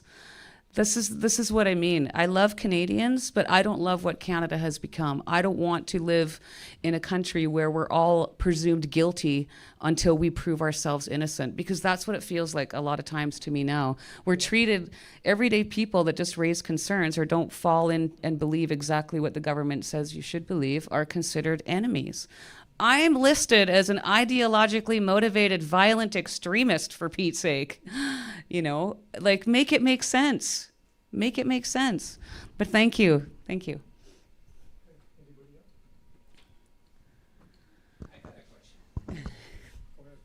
I have a question. Okay, Max. And just because I'm the song guy, I have my own dedicated microphone, which is kind of cool. Thank you very much for being here, to be honest. I mean, having myself been, I was myself a volunteer during the Freedom Convoy. I was working at Coventry Row at the HQ and doing translation to the Frenchies over there. My question is in regards to the sentences that the federal government has done to you. What is the hardest thing that you have to face during this trial, I guess, or during the sentences from this weird mischief trial that is out of the butt thing, came from thin air, Yes. Well, that's a great question. Well, I was also talking about this on break, or I guess I talked about it in my speech too. I never felt afraid because I believe that God had my back. As I said, there was a lot of big burly truck drivers that you wouldn't think would talk about stuff like that, but it didn't matter. Everybody that was a part of that felt like we were being protected and guided by something, and we sure were. And I remember when I got arrested, I just thought, okay, God, you're not done with me yet. I mean, you've used us to expose so much. Just in those first few weeks before we even got there, we got to see what the Liberal government really thinks of Canadians. And so I just felt, honestly blessed. I feel blessed. But I think the hardest thing for me, honestly, as a mother, was calling my children from jail. No matter what the circumstance, even though I know what my intentions were and I know that I'm innocent and I never committed any crimes, it's never a proud moment to call your children from a jail cell, when they let you out for 20 minutes. So I think that's probably the hardest thing for me. I'm really lucky that I have a great family. My kids are supportive. My oldest daughter actually is me, but the opposite. Like, she thinks Rachel Notley is the best thing that's ever happened. Like, she's full on, but that's okay. We live in the same house. She's very much like me, very passionate. I mean, we just know that we can talk about things to a certain point, and then we'll sort of make a joke and carry on with our day. But that's what we want. We want to still be able to have relationships and conversations with people, because that's what we used to do in Canada. We used to find common ground. I'm not saying we have to be best friends with everyone, but I mean, I can find common ground with just about anybody that I talk to.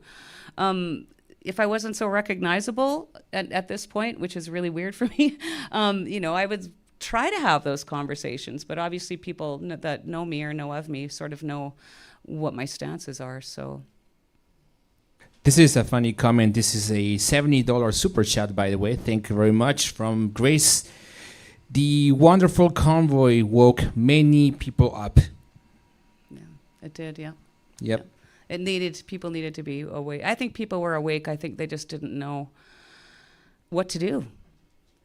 I mean, people tried doing everything, I certainly never foresaw myself ever being involved in something like this. And I thought your comment was so funny because I think it was your comment. Because the same thing happened, you know, I got involved in this because I just called up Chris Barber. I got his number after I saw his video, and I was like, hey, buddy. Not hey, buddy, I didn't know him yet, but I was like, hey, you know, my skill set is organization, administration, and logistics. How can I help you? So I won't be doing that again. Help myself right into a jail cell. No, I'm just kidding. I'm just kidding. I love that man. Chris Barber is a solid dude. He definitely loves his country too, and I couldn't ask for a better partner in crime. He wasn't my cellmate, of course, but he's definitely my partner in crime. I used to say alleged, but I guess I can't say that anymore. Oh.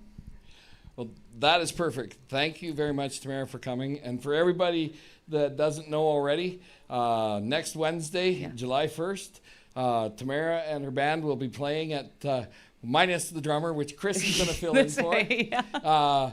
At the Whistle Stop for Albertans Day.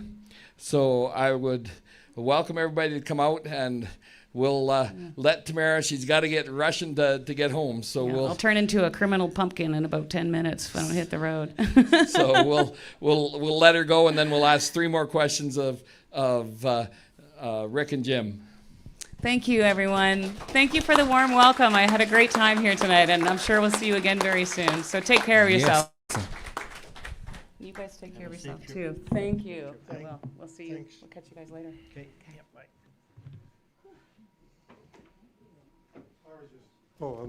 Hi, I'm just going to say that last night we were in, where were we last night?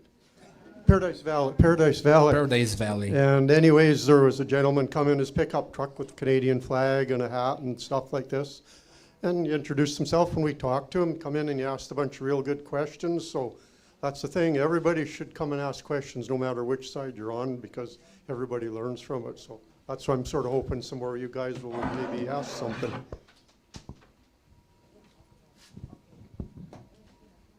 It's easy to do. You want one?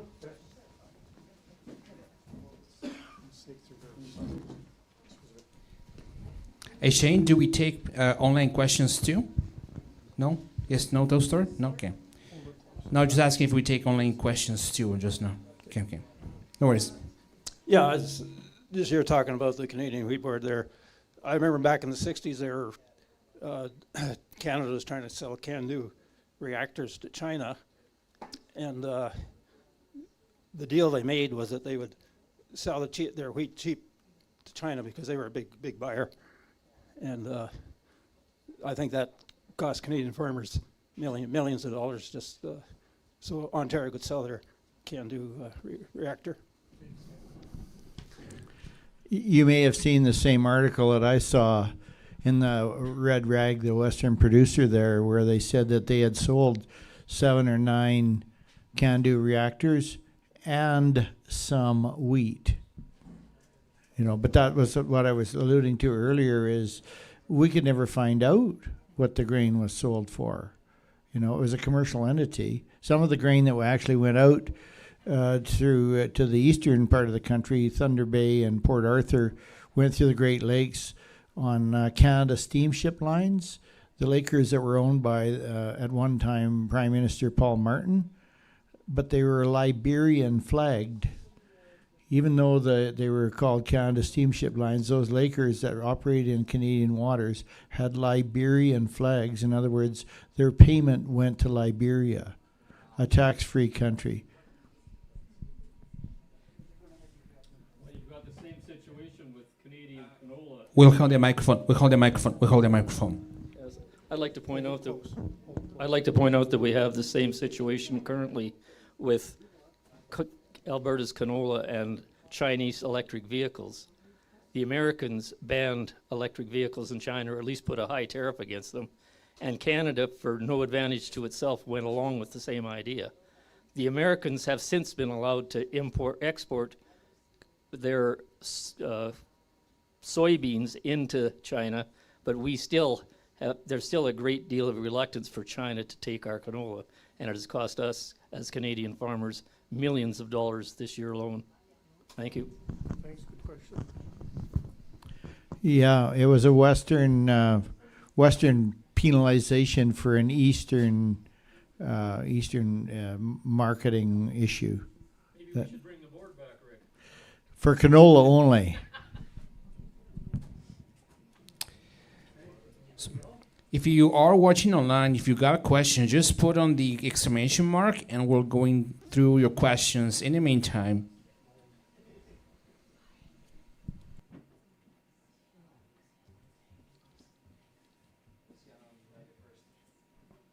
And just for the record, I will be live streaming the speakers on July the 1st. So Tamara, so we're gonna have many speakers and a band, and many bands on the other side of the Whistle Stop. I will be streaming the speaker section, and they will have Unacceptable Fringe and many others. So feel free to come and say hello to your artistic audio technician, I guess. Well, I don't know, just FYI. Shameless plug, actually. Does anyone hear any more questions? Raise your hand. Don't be shy. Don't be shy. We got a folk from Paradise Valley yesterday. He was very fired up on the Team Canada. We're able to talk about. Yeah, sure. You got a question? Go ahead. I know I'm just going to say something from Benoit Trudeau's book. Probably not many of you have listened to him, I'm not sure. But Danielle Smith's always talking about being sovereign in Canada, like Quebec. But yeah, it's one of the simplest things, like Benoit Trudeau says, and he is a good Trudeau. He says that she should stand up, get a spine, and start collecting federal taxes. And that's the first step. Then you can go on to other ones that he has, royalties. Interest is paid into the Canadian banks in Toronto. When the weekends we could be collecting that money here in Alberta and making $2 or $3 million with the Treasury branch or one of the credit unions. So these are just some of the things, and maybe it'll have some of you guys think of something you might want to ask. I'm not sure if these guys want to answer some of those, but you might be surprised what they know. Yeah, Quebec is allowed to collect its own income. Microphone. Just a comment that Quebec is allowed to collect its own income tax, and Alberta should too. Then we'd control the transfer payments. And taxes, period. Yes, but primarily income, but the taxes in general. But there is one province in Canada that is allowed to do that. Thank you. I have I'm just thinking of my question for my question though. Just think of my question.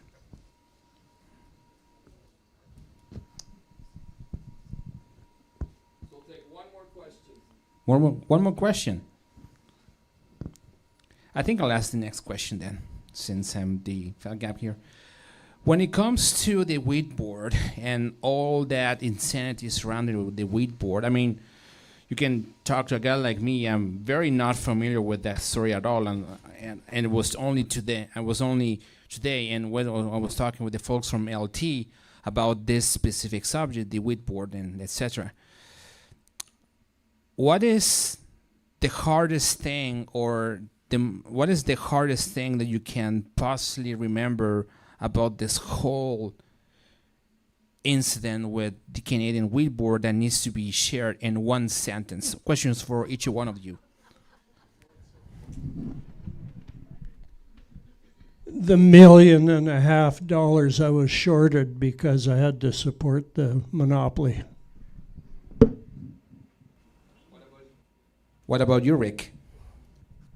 I still think it was the fact that we had to go to the extreme that we did, going to jail to embarrass the federal government in their absolute difference of the federal policy.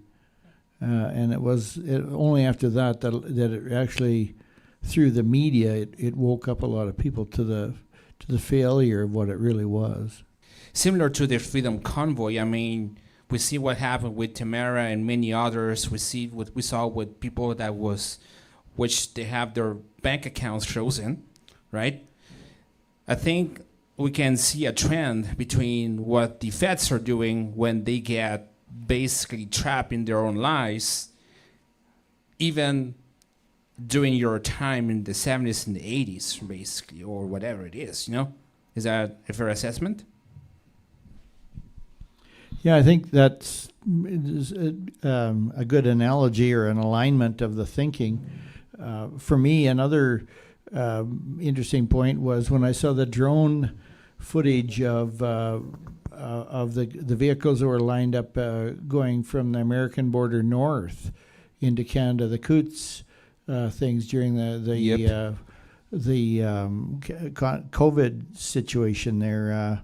I mean, it was 30 below with a wind chill. It wasn't fit for man or beast out there, and to see that length of vehicles lined up, and the Premier of the time just discarded them all as rabble. It was highly disgusting, and I had supported that guy. I'd spent personal and political capital supporting the Premier at that time, prior to that, and to see other Albertans. You're talking about Jason Kenney, right? You said it, I didn't, but many people know who I'm talking about. But it's a lot of my activism, I guess, is been on the fight to defend Albertans. Even the day I was sworn into the legislature, you swear your allegiance to the Queen at the time and the Chamber and whatever. And I had added and it was a freehand thing of mine. I added at the end, and indeed, all Albertans. And I like to say that even now to our Premier now, and I've tried to, in private messaging, say, please remember your representative role. What about Albertans? This isn't about Rick Strankman or Jim Ness or Danielle Smith. This is about Albertans. This is about the people like you in this room. You know, it's to me it's so simple, but they want to try and be cute about it and make it complicated when it really shouldn't be. We're simply trying to espouse our God-given rights, and they are God-given, our rights for defending our property, our freedoms, and you know everybody accepts that position or their method of defense of that position differently, but that's why Jim and I come to things like this to try and communicate our feelings in that regard. Absolutely. One last question. Yeah, this is an online question, by the way. What? Go ahead. I don't know if you guys want to answer this or not, or maybe somebody in the audience, but do you think that politicians need to be held accountable for hardly anything above even lying and go to actual jail? Because we aren't getting anything out of these people. Probably 98% of the politicians, when you go and you read stories, are probably some of the worst psychopaths we have voted into government. And so we need to start doing something with them. So I don't know if you want to answer it. But well, I'm happy to answer it because I was one of them.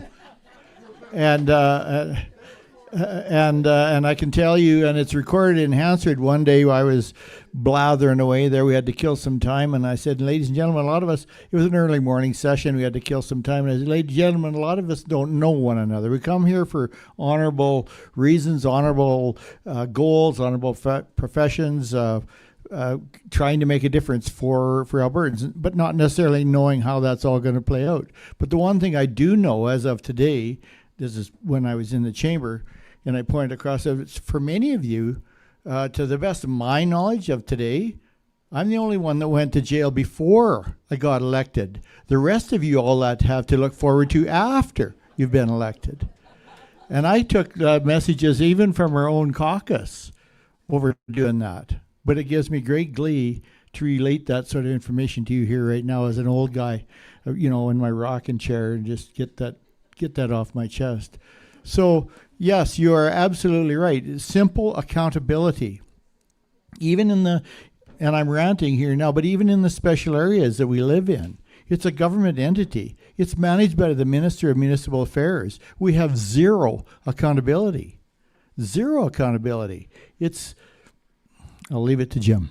Part of the problem is, or a big part of the problem is, in Canada, we're trapped by the Westminster governance model. And Jason Kenney will never be held accountable for advising and forcing Albertans to take the COVID shot. it comes down to, there's a reason why I wear a Republic hat, because Danielle Smith's idea of being independent within Canada, it's impossible, it's not workable, because you're trapped by that Westminster governance, which is based on colonialism.